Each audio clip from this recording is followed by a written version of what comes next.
Well, let me ask you a couple of things. Again, I believe we're on the same page, but I want you to respond to these questions. Some people are saying, well, if you are going to oppose homosexuality on what the Bible says, it also says that you're supposed to stone them to death.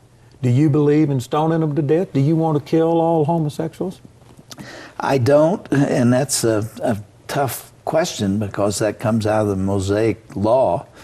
But I don't believe, you have to take the entire Bible, and as far as I know, there's no place else in the Bible that tells us to kill those who are don't believe what we believe. Well, could I answer that one? Okay.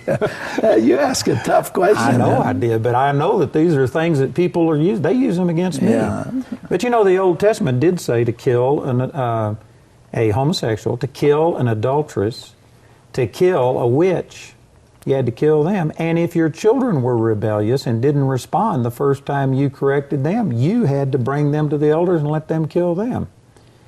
And the way that I respond to that is that in the Old Covenant, people couldn't be born again. They couldn't have their nature changed the way that we can. And so in a sense, it's like a disease, like cancer today. We say that we don't have a cure for it.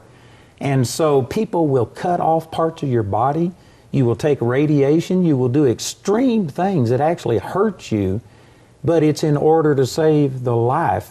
You'll sacrifice a part. Yeah. And in the Old Testament, when people did these things, it says rebellion is as witchcraft and stubbornness as iniquity and idolatry, 1 Samuel 15. And I believe that those things were given over to demonic forces, and you couldn't be delivered of that in the Old Covenant.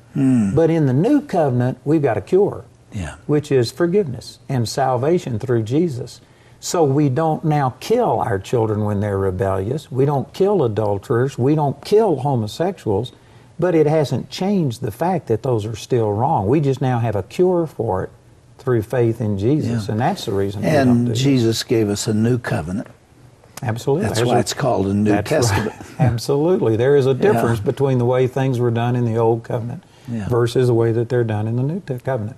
Yeah.